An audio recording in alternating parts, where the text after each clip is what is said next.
Setiap pagi, sebelum matahari benar-benar muncul di atas bukit, suara motor tua milik Pak Hakim sudah terdengar di pangkalan kecil dekat pasar. Motor Supra keluaran lama itu sudah aus di sana-sini, tetapi tetap setia menemaninya mencari nafkah. Usianya sudah 53 tahun. Tubuhnya agak bungkuk karena sering membawa penumpang jarak jauh, tapi senyumnya tidak pernah lepas dari wajah.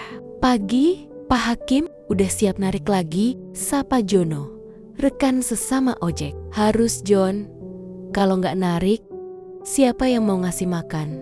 Jawabnya sambil tertawa kecil. Setiap harinya, ia menghabiskan waktu dari pagi hingga malam, menunggu penumpang di bawah pohon beringin tua. Banyak orang mengenalnya sebagai tukang ojek yang sabar, jujur, dan tak pernah marah meski tarifnya sering ditawar. Sore hari, setelah selesai narik, Pak Hakim tak langsung pulang. Ia selalu mampir ke warung Bu Tati di dekat masjid kampung, tapi bukan untuk makan, melainkan untuk membeli nasi bungkus. Bukan untuk dirinya, melainkan untuk 3 anak yatim yang tinggal di ujung gang sempit. Ketiga anak itu bernama Siti, Raffi, dan Nia.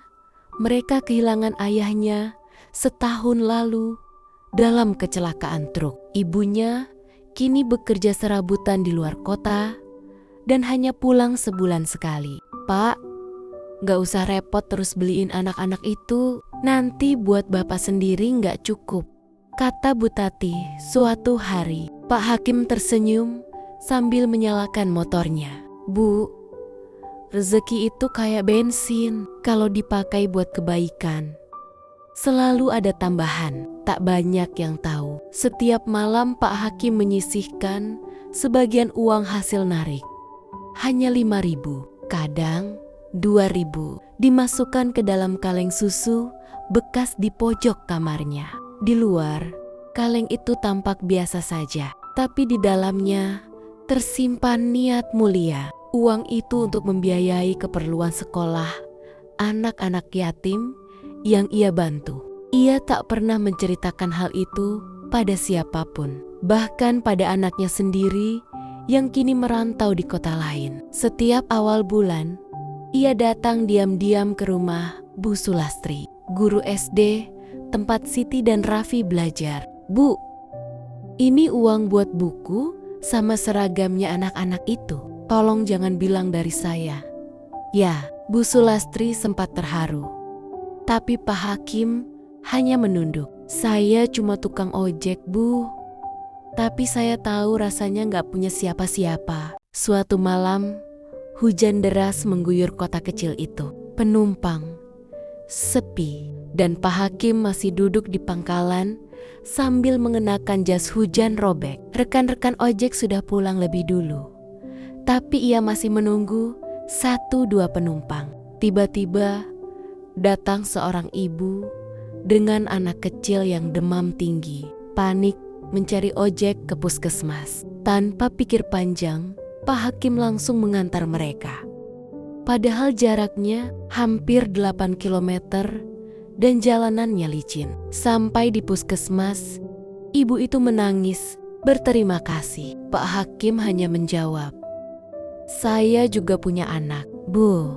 Kalau saya di posisi ibu, saya juga ingin ada orang yang mau bantu." Uang yang diterimanya malam itu tidak seberapa, tapi rasa puas di hatinya jauh lebih besar. Ia pulang dengan baju basah kuyup, menaruh uang itu di kaleng kecilnya, lalu tersenyum. Suatu pagi, motornya mogok di tengah jalan. Mesin tuanya akhirnya benar-benar menyerah setelah belasan tahun menemani. "Wah, biaya servisnya bisa 1 juta, Pak," kata montir bengkel. Pak Hakim hanya bisa mengangguk, menatap motor kesayangannya dengan tatapan sedih. Hari itu, ia tak bisa narik, tapi di sore harinya, ia tetap datang membawa nasi bungkus ke rumah anak-anak yatim itu. Meski kali ini berjalan kaki, "Pak, kok nggak naik motor? Tanya Raffi polos. Pak Hakim hanya tersenyum. Motornya lagi istirahat. Bapak yang ganti narik napas dulu. Di malam hari, ia duduk di kamar kecilnya, membuka kaleng uang amal itu. Ia melihat isinya. Uang yang seharusnya untuk sekolah anak-anak itu. Tangannya gemetar. Apa harus saya pakai dulu buat servis motor? Batinnya. Tapi ia menutup kaleng itu kembali. Biar saja.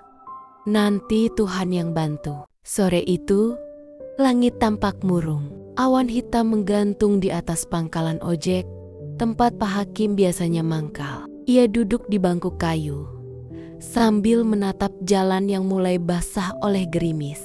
Di tangan kasarnya, ada 2 lembar uang 50 ribuan yang sudah lusuh. Itu sisa penghasilan seminggu terakhir. Motor tuanya yang telah menemaninya lebih dari 10 tahun. Kini sedang di bengkel, belum diperbaiki.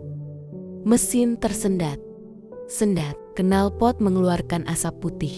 Dan remnya sudah nyaris tak berfungsi. Tapi di sisi lain, ia tahu 3 anak yatim yang selama ini ia bantu juga sedang butuh uang untuk membayar iuran sekolah. Pak Hakim menatap uang di tangannya dengan pandangan bimbang. Kalau motor tidak diperbaiki, aku tak bisa kerja. Tapi kalau uang ini aku pakai untuk servis, anak-anak itu tak bisa sekolah. Ia menghela napas panjang, lalu menyandarkan tubuhnya di bangku itu. Gerimis makin deras, membasahi jaketnya yang tipis. Ia memejamkan mata sebentar, berbisik lirih, "Ya Allah, tunjukkan jalan terbaik. Hamba ingin tetap menolong, tapi hamba juga harus bertahan hidup." Keesokan paginya, Pak Hakim memutuskan untuk ke bengkel walau belum punya cukup uang untuk memperbaiki motornya. Saat sedang menatap kendaraan lewat di tepi jalan utama desa, sebuah mobil hitam berhenti tak jauh darinya. Seorang pria turun dengan pakaian rapi dan wajah yang tampak tak asing. "Pak Hakim," seru pria itu. Pak Hakim menoleh, agak bingung. "Iya, saya. Tapi maaf, kita pernah kenal ya?" Pria itu tersenyum lebar dan segera menyalami tangan Pak Hakim erat-erat. "Saya Rizal. Pak Rizal yang dulu kerja di toko kayu waktu motor saya rusak. Bapak yang bantu nganter ke rumah tiap malam. Masih ingat?" Pak Hakim terpaku sejenak, lalu matanya berbinar. "Rizal, ya Allah, kamu sekarang sudah sukses, Nak. Sudah lama sekali." Rizal mengangguk, matanya berkaca-kaca. "Saya baru pulang kampung, Pak. Lihat, Bapak di bengkel sini. Iya, motor Bapak sedang rusak, Nak," sahut Pak Hakim. "Saya nggak bisa lupa dulu. Bapak bantu saya waktu saya lagi nggak punya apa-apa," ucap Rizal. Mereka pun duduk di warung kopi pinggir jalan, berbincang panjang. Pak Hakim menceritakan tentang 3 anak yatim yang ia bantu diam-diam setiap minggu. Bagaimana ia menyisihkan uang dari hasil ojek untuk membeli buku dan nasi bagi mereka. Rizal terdiam. Wajahnya berubah haru. "Pak, saya mau bantu," katanya akhirnya. "Mulai sekarang, biar saya yang bayarin servis motor Bapak. Dan tentang anak-anak itu, biarkan saya jadi donatur tetapnya." Pak Hakim menatap Rizal dengan mata basah. "Nak, saya ini cuma tukang ojek, nggak perlu balas budi begini. Saya tulus." Rizal tersenyum. "Justru karena ketulusan Bapak, saya bisa seperti sekarang. Biar saya gantian berbuat baik." Beberapa hari kemudian, motor tua Pak Hakim mulai diperbaiki di bengkel. Rizal menemaninya dari awal sampai selesai. Mesin diperbaiki total, rem diganti, dan bahkan lampu motor yang sudah mati kini menyala terang kembali. Montir muda di bengkel berkata, "Pak, Motor ini mungkin tua, tapi sekarang sudah sehat lagi. Siap kerja. Pak Hakim hanya bisa tersenyum. Alhamdulillah. Ia menatap Rizal dan menepuk bahunya. Kamu datang seperti jawaban doa saya. Rizal membalas dengan senyum kecil. Mungkin Allah memang kirim saya. Pak, karena doa orang baik itu gak pernah sia-sia. Sore itu, Pak Hakim datang ke rumah. 3 anak yatim Siti, Rafinia, sambil membawa 3 tas sekolah baru yang dibelikan Rizal. Anak-anak itu terkejut melihat motor Pak Hakim yang kini tampak lebih kinclong. Pak Hakim, motornya baru ya? Tanya Rini polos. Pak Hakim tertawa kecil. Bukan baru, cuma diperbaiki sama teman lama. Tapi yang penting sekarang Bapak bisa nganter penumpang lagi tanpa mogok di jalan. Anak-anak tertawa gembira. Mereka tidak tahu bahwa di balik senyum itu ada perjuangan dan pengorbanan yang besar.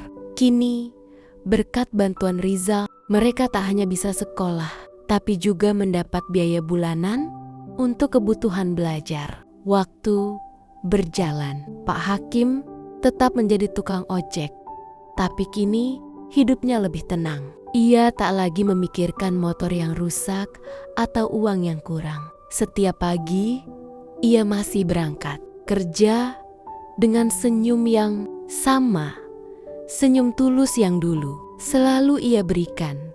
Bahkan di masa tersulitnya, anak-anak yatim yang dulu ia bantu kini tumbuh menjadi remaja yang cerdas dan sopan. Setiap kali mereka lewat pangkalan ojek, mereka selalu menyapa, "Pak Hakim, terima kasih ya. Kami belajar rajin, biar bisa kayak Bapak jadi orang baik." Pak Hakim hanya tertawa kecil. "Jangan jadi kayak Bapak, Nak. Jadi lebih baik dari Bapak." Dan setiap kali langit mulai mendung, orang-orang di sekitar pasar masih melihat sosok lelaki tua itu tersenyum. Di bawah helm lusuhnya, seolah hidup mengajarinya satu hal, bahwa kebahagiaan sejati bukan tentang apa yang kita miliki, tapi tentang apa yang kita beri dengan hati.